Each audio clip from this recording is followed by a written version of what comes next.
ನೋಡಿ, ಇದು ಚುನಾವಣಾ ಆಯೋಗದಿಂದ ಬಂದಂತಹ ಪ್ರತ್ಯುತ್ತರ.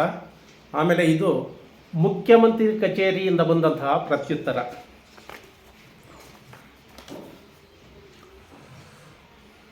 ಒಬ್ಬ MLA ಕ್ಯಾಂಡಿಡೇಟ್ ಆದವನು ಇಡೀ ತಾಲೂಕು ತಿರ್ಗಬೇಕಾಗಿರೋದ್ರಲ್ಲಿದ್ದ ಚುನಾವಣಾ ಆಯೋಗ ಏನು ಅವಧಿ ಕೊಟ್ಟಿದೆ, ಪ್ರಚಾರ ಅವಧಿ, ಅದು 13-15 ದಿವಸ ಇರೋದು ಸೂಕ್ತ. ಆದರೆ ಒಂದು ಗ್ರಾಮ ಪಂಚಾಯತಿ ಚುನಾವಣೆಗೂ ಸಹ ಇದೇ ರೀತಿ ಅವಧಿ ಕೊಡೋದು ಎಷ್ಟು ಸೂಕ್ತ? ಈ ಅಭ್ಯರ್ಥಿ ಆದವನು ಅಲ್ಲೇ ಹುಟ್ಟಿ ಅಲ್ಲೇ ಬೆಳೆದಿರ್ತಾನೆ. ಅಮ್ಮಮ್ಮ ಅಂತಂದರೆ ಒಂದು 700-800 ಜನನ ಭೇಟಿ ಆಗಬೇಕು ಅಂದರೆ ಒಂದು 200-250 ಮನೆ ಅಂದರೆ 2 ಅಥವಾ 3 ಬೀದಿ. ಇಷ್ಟು ತಿರುಗಾಡೋದಕ್ಕೆ ಎಷ್ಟು ಸಮಯ ಬೇಕಾಗುತ್ತೇಳಿ? ಒಂದು ದಿವಸ. ಅಮ್ಮಮ್ಮ ಅಂದರೆ 2 ದಿವಸ ಅಷ್ಟೇ ತಾನೇ. ಮತ್ತು ಇದಕ್ಕಾಗಿ ಪ್ರಚಾರಾವಧಿನ MLA ಎಲೆಕ್ಷನ್ ಕೊಟ್ಟಂಗೆ ಕೊಡೋದ್ರಲ್ಲಿ ಎಷ್ಟು ಸೂಕ್ತತೆ ಇದೆ? ಇದರಿಂದ ಏನು ಅನಾಹುತ ಆಗುತ್ತೆ ಹೇಳಿ? ಅಭ್ಯರ್ಥಿ ಆದವನು ಇಷ್ಟು ದಿನಾನೂ ಜನಗಳನ್ನ ಸುಧಾರಿಸಬೇಕು.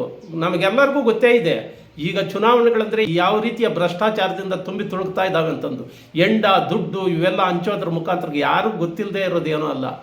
ಹಿಂಗೆ ಪ್ರಚಾರಾವಧಿ ಜಾಸ್ತಿ ಆದಂಗೆಲ್ಲ ಏನಾಗುತ್ತೆ ಅಂತಂದರೆ ಈ ಭ್ರಷ್ಟಾಚಾರಕ್ಕೆ ತಾವೇ ಬೀಜಾಂಕುರ ಮಾಡ್ದಂಗೆ ಆಗುತ್ತೆ, ಅವಕಾಶ ಕೊಟ್ಟಂಗೆ ಆಗುತ್ತೆ.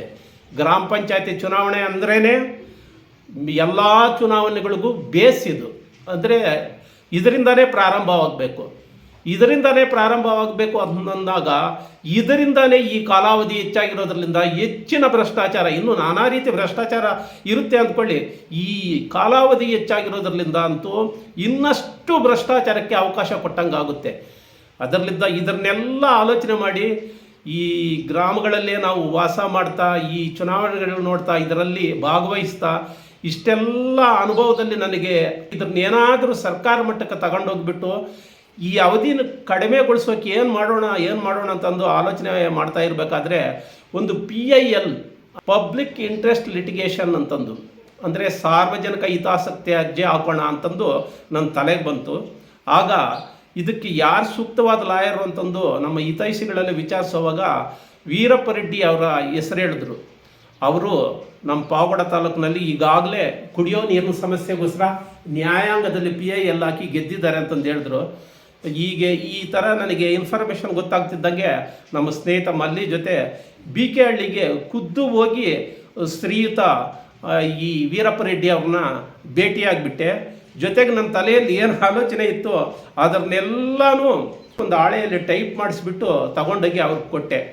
ಅವರು ಆ ಪತ್ರನ ಕೂಲಂಕುಷವಾಗಿ ನೋಡಿ ಓದಿಬಿಟ್ಟು ವಿಚಾರನ ಬಹಳ ಖುಷಿಪಟ್ಟರು. ತುಂಬ ಈ ಮ್ಯಾಟ್ರು PIL ಹಾಕೋಕ್ಕೆ ಬಹಳ ಸೂಕ್ತವಾದಂತಹ ಮ್ಯಾಟ್ರು ಅಂತಂದು ನನಗೆ ಮನವರಿಕೆ ಆಗಿದೆ. ನಾನು ಹೇಳೋದೆಲ್ಲ ನೀವೇ ಹೇಳಿದ್ದೀರಾ. ನಾನು ಕೆಲವು ಲಾಯರ್ ಪಾಯಿಂಟ್ಗಳನ್ನ ಇದನ್ನು ಹಾಕಿಬಿಟ್ಟು ಇದಕ್ಕೆ PIL ಹಾಕೋಣ, ಆದರೆ ಅದಕ್ಕೆ ಮುಂಚೆ ನೀವೊಂದು ಕೆಲಸ ಮಾಡಿ ಅಂತಂದು ಅವರು ನಮಗೊಂದು ಸಲಹೆ ಕೊಟ್ಟರು. ಏನೋ ಆ ಸಲಹೆ ಅಂತಂದರೆ ಸರ್ಕಾರದ ಇಂತಿಂಥ ಇಲಾಖೆಗಳು ಮತ್ತು ಮುಖ್ಯಮಂತ್ರಿಗಳು ಮೊದಲುಗೊಂಡು ಇಂಥವ್ರಿಗೆಲ್ಲರಿಗೂ ನೀವು ಮನವಿ ಪತ್ರನ ಕಳಿಸ್ಕೊಡಿ. ಆ ಮನವಿ ಪತ್ರ ಕಳಿಸಿದಾಗ ಏನು ಅಕ್ನಾಲಜ್ಮೆಂಟ್ ಇದೆ ಆ ಅಕ್ನಾಲಜ್ಮೆಂಟ್ ಇಟ್ಕೊಳ್ಳಿ. ಜೊತೆಗೆ ಸರ್ಕಾರದಿಂದ ಬಂದಂತಹ ಏನು ಪ್ರತ್ಯುತ್ತರ ಇರುತ್ತೆ ಅದನ್ನು ಇಟ್ಕೊಳ್ಳಿ. ಇವುಗಳನ್ನೆಲ್ಲ ತಂದು ನನ್ನ ಕೈ ಕೊಡಿ, ನಾನಾಗ ಪ್ರೊಸೀಡ್ ಮಾಡ್ತೀನಿ ಅಂತಂದು ಹೇಳಿದ್ರು. ಜೊತೆಗೆ ಇನ್ನೊಂದು ಮಾತು ಹೇಳಿದ್ರು, ಈ ವಿಚಾರದಲ್ಲಿ ನನಗೆ ಈ ಲಾಯರ್ ಫೀಸೇ ಬೇಡ, ಮುಫತ್ತಾಗಿ ನಿಮಗೆ ಮಾಡ್ಕೊಡ್ತೀನಿ ಅಂತಂದು ಹೇಳಿದಾಗ ನಾವು ಇನ್ನಷ್ಟು ಖುಷಿಯಾಗಿ ಈ ಕೆಲಸ ಶುರು ಮಾಡಿಬಿಟ್ಟು ಏನೇನು ಮುಖ್ಯಮಂತ್ರಿಯಿಂದ ಹಿಡಿದು ಪ್ರಧಾನ ಕಾರ್ಯದರ್ಶಿಗಳಿಂದ ಹಿಡಿದು ಚುನಾವಣಾ ಆಯೋಗ, ಜಿಲ್ಲಾ ಪಂಚಾಯತು ಇವರಿಗೆಲ್ಲರಿಗೂ ಮನವಿ ಪತ್ರಗಳನ್ನ ರೆಡಿ ಮಾಡಿಬಿಟ್ಟು ಅದಕ್ಕೆಲ್ಲ ಸಾರ್ವಜನಿಕರಿಂದ ಸಹಿಗಳು, ಜೊತೆಗೆ ಆಗ ಹಾಲಿ ಏನು ಗ್ರಾಮ ಪಂಚಾಯತಿ ಕಾರ್ಯಕಾರಿ ಸಮಿತಿ ಇದೆ ಅವ್ರದ್ದೆಲ್ಲ ಸಹಿಗಳಾಗಿಸ್ತೆ ಎಲ್ಲ ರೆಡಿ ಮಾಡಿಬಿಟ್ವಿ. ಇನ್ನೇನು PIL ಹಾಕಬೇಕು ಅನ್ನೋವಾಗೆ ಈ ಕೊರೋನಾ ಪ್ಯಾಂಡಮಿಕ್ ಸಿಚುವೇಶನ್ ಅಂದರೆ ಲಾಕ್ಡೌನ್ ಬಂತು. ನಾನು ಇದನ್ನೆಲ್ಲ ಹೇಳ್ತಾ ಇರೋದು 2020ನೇ ಇಸ್ವಿ 5-6ನೇ ತಿಂಗಳಲ್ಲಿ ನಾವು ಇದನ್ನು ಪ್ರೊಸೀಡ್ ಮಾಡಿದ್ದು.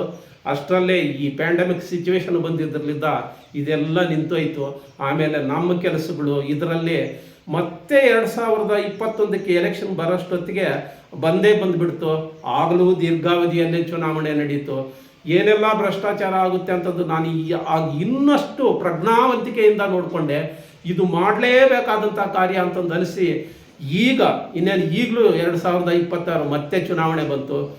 ನಿಮಗೆಲ್ಲರಿಗೂ ಈ ವಿಡಿಯೋ ಮುಖಾಂತರ ಹೇಳೋದು ಏನು ಅಂತಂದರೆ, ನಾನು ಈಗ ನೋಡಿ ನಿಮಗೆ ಈ ಡಾಕ್ಯುಮೆಂಟ್ಗಳೆಲ್ಲ ತೋರಿಸ್ತಾ ಇದ್ದೀನಿ, ಎಲ್ಲರಿಗೂ ಹಾಕಿರೋವು ಅಕ್ನಾಲಜ್ಮೆಂಟ್ಗಳು, ಡಾಕ್ಯುಮೆಂಟ್ಗಳು ಇವೆಲ್ಲನೂ. ನೀವು ಸಹ ಯಾರಾದರೆ ಸಾಮಾಜಿಕ ಕಳಕಳಿ, ರಾಜಕೀಯ ಇಂಟ್ರೆಸ್ಟು ಇವೆಲ್ಲ ಏನಿರ್ತಾರೆ ಅಂಥವರು ಇದೇ ಥರ ಮನವಿ ಪತ್ರಗಳನ್ನ ಸಾರ್ವಜನಿಕವಾಗಿ ಸಹಿ ಮಾಡಿಸಿ ಮನವಿ ಪತ್ರಗಳನ್ನ ಸರ್ಕಾರಕ್ಕೆ ತಲುಪಿಸಿ, ಆಮೇಲೆ ನಿಮಗೆ ಸಹನೆ ಇದ್ದರೆ, ನಿಮಗೆ ಶಕ್ತಿ ಇದ್ದರೆ PIL ಹಾಕೋಕ್ಕೆ ಕೂಡ ಹಾಕಬೇಕು, ಅದಕ್ಕೂ ಮುಂದಾಗ್ಬೋದು ಅಂತಂದು ನಿಮ್ಮನ್ನು ಕೇಳ್ಕೊಳ್ತಾ ಇದ್ದೀನಿ. ಆಗ ಈ ಚುನಾವಣಾ ಆಯೋಗದಿಂದ ಏನು ಬಂತು ಅನ್ನೋ ಒಂದು ಪತ್ರ ನಾವು ಓದ್ತೀನಿ ನೋಡಿ. ಇದು ಚುನಾವಣಾ ಆಯೋಗದಿಂದ ಬಂದಂಥ ಪತ್ರ. ಆಯೋಗ ಏನು ಹೇಳುತ್ತೆ ಅಂತಂದರೆ, ಗ್ರಾಮ ಪಂಚಾಯಿತಿ ಚುನಾವಣೆಗೆ ನಿಯಮಾವಳಿಗಳನ್ನು ರೂಪಿಸುವ ಅಧಿಕಾರ ಸರ್ಕಾರಕ್ಕೆ ಇರುವುದರಿಂದ ಗ್ರಾಮೀಣಾಭಿವೃದ್ಧಿ ಮತ್ತು ಪಂಚಾಯತ್ ರಾಜ್ ಇಲಾಖೆಗೆ ಮನವಿಯನ್ನು ಸಲ್ಲಿಸಬಹುದು ಅಂತ ಈ ಮೂಲಕ ತಿಳಿಸ್ತೀವಿ. ಅಂದರೆ ಚುನಾವಣಾ ಆಯೋಗ ಇದು ನಮ್ಮ ವ್ಯಾಪ್ತಿಗೆ ಬರೋದಿಲ್ಲ, ಸರ್ಕಾರದ ವ್ಯಾಪ್ತಿಗೆ, ಅಂದರೆ ವಿಧಾನಸಭೆಯಲ್ಲೇ ಇದನ್ನು ಪಾಸ್ ಮಾಡಬೇಕು ಅನ್ನೋ ಥರ ಅವರು ಉತ್ತರ ಕೊಟ್ಟರು. ಆಮೇಲೆ ಈ ಸರ್ಕಾರದಿಂದ ಏನು ಮುಖ್ಯಮಂತ್ರಿ ಕಚೇರಿಯಿಂದ ಏನು ಬಂತು ಅಂತಂದರೆ, ಈ ಬಗ್ಗೆ ಪರಿಶೀಲಿಸಿ ಕರ್ನಾಟಕ ಪಂಚಾಯತ್ ರಾಜ್ ನಿಯಮಾವಳಿಗಳು 1993ರಂತೆ ಸೂಕ್ತ ಕ್ರಮ ಕೈಗೊಳ್ಳುವಂತೆ ತಮ್ಮನ್ನು ಕೋರಲು ನಿರ್ದೇಶಿತನಾಗಿರುತ್ತೇನೆ. ಯಾರೋ ನವೀನ್ ಕುಮಾರ್ ಏನೋ ಅವ್ರ ಹತ್ರ ಇದಾಗಿರುತ್ತೆ. ಅಂದರೆ ಸರ್ಕಾರಗಳು ಇಂಥ ಮನವಿಗಳನ್ನೆಲ್ಲ ಎಷ್ಟು ಮಾತ್ರ ಪರಿಗಣನೆ ಮಾಡುತ್ತೋ ಅಥವಾ ಓದಿರ್ತಾರೋ ಇಲ್ಲೋ ಅಂತಂದು ನನಗೆ ಡೌಟು. ಆದರೆ ಪದೇ ಪದೇ ಸಾರ್ವಜನಿಕರಿಂದ ಒತ್ತಡ ಹೋಗಬೇಕು. ಅಲ್ಲಿಗೂ ಆಗಲಿಲ್ಲ ಅಂತಂದರೆ ನಾನು ಏನು ಹೇಳಿದೆ ಅದು ನ್ಯಾಯಾಂಗದಲ್ಲಿ PIL ಸಾರ್ವಜನಿಕ ಹಿತಾಸಕ್ತಿ ಹಾಕಿದರೆ ಕೋರ್ಟ್ ಚಾಟಿ ಬೀಸಿದಾಗ ಮಾತ್ರ ಈ ಸರ್ಕಾರಗಳು ಮೈಚಳಿ ಬಿಟ್ಟು ಅದ್ರ ಕಡೆ ಗಮನ ಕೊಡ್ತವೆ. ಒಂದು ಕಡೆಯಿಂದ ಸಾರ್ವಜನಿಕವಾಗಿ ಅರ್ಜಿಗಳು ಹೋಗಲಿ, ಇನ್ನೊಂದು ಕಡೆಯಿಂದ PIL ಆಗುವಂಥದ್ದು. ಮುಂದೆ ನಾನು ಕೂಡ ಈ ಬಗ್ಗೆ ಪ್ರಯತ್ನ ಮಾಡಬೇಕು ಅಂದ್ಕೊಂಡಿದ್ದೀನಿ. ಈ ಚುನಾವಣೆಗೆ ಅಂದರೆ 2026 ಚುನಾವಣೆಗೆ ಇದು ಸ್ವಲ್ಪ ತಡ ಆಗ್ಬೋದು. ಒಟ್ಟಿನಲ್ಲಿ ಒಂದು ಪ್ರೋಸೆಸ್ ಅನ್ನೋದು ಕಮೆನ್ಸ್ ಮಾಡಿದರೆ ಮುಂದಿನ ಚುನಾವಣೆಗಾದರೂ ಇದು ಅನುಕೂಲ ಆಗಲಿ. ಈ ಬಗ್ಗೆ ನೀವೇನಂತೀರ? ನೀವು ಗಮನಿಸಿದಂಗೆ ಈ ಚುನಾವಣಾ ಅವಧಿಯನ್ನು ಕಡಿತಗೊಳಿಸೋದು ಎಷ್ಟು ಮುಖ್ಯ ಅನ್ನೋದನ್ನು ಈ ಕಾಮೆಂಟ್ಗಳಲ್ಲಿ ತಿಳಿಸಿ ಅಂತಂದು ಕೇಳ್ತಾ ನಮಸ್ಕಾರ.